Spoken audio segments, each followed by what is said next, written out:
Morning, colleagues. Brian here with 5 tips for this week. The first one, I'm just going to come back to split screen in Edge.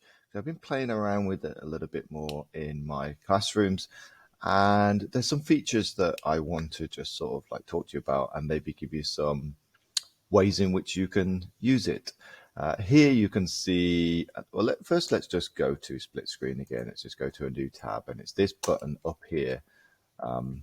Click off that again. I've clicked the wrong button. I think it's Control 1. There we go. This button here, look, to split screen in Edge.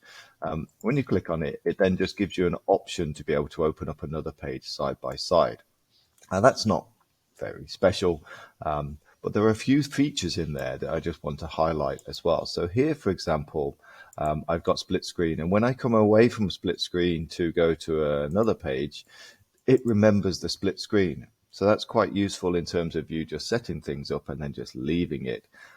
Here you can see I've got a video at the side, and that video actually could be a timer. So we could have a 1-minute timer, and we could have that on the side so that we can use that sort of side of things for our lessons. But there's some other features that I just want to highlight to you, and it's right up here under these 3 dots. Again, these 3 dots here, the ellipses. When I click on that, it gives you some different options, obviously to exit the split screen. But what's nice is that it gives you the ability to switch these left and right, and also go to horizontal, so you can switch them to be different pages. But that's not cool, so cool. But the really cool thing, let me put them vertically again, I think, is this, to link the tabs so that when you click something in here, it opens it up in the side tab. So when you're sharing things or showing things to students or anybody, you can see what happens when you click on the link, and you can see it on this side. So for example, if I was doing a presentation to parents, I could have my presentation here, and then when I click on a link, it will open up the link on this side so that they can see what happens next to each other whilst you're doing the presentation. So I'm sure you've got many more ways in which you could use that creatively in your lessons. So have a play around with split screen, see whether or not you can utilize it.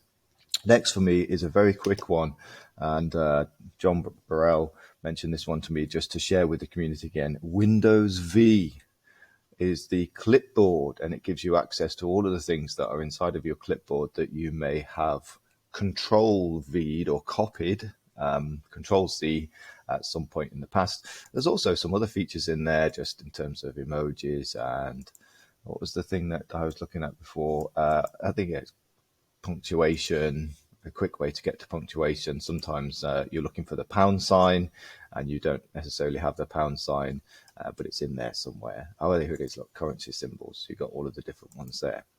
So Windows V, switch on the clipboard and use it regularly. Talking about timers, I'm still looking for a really good timer that sits over the top of everything when I am teaching.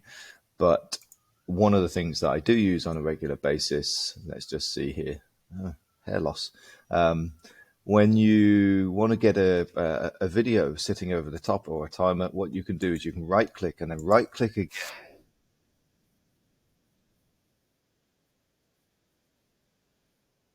In a picture-in-picture, and then you can have that video sitting on the top of any presentation that you've got. So that could have been a 1-minute timer. Next for me is phishing.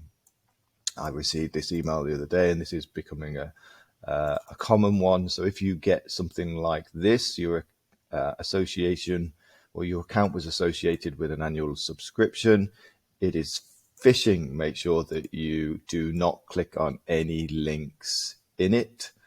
Okay.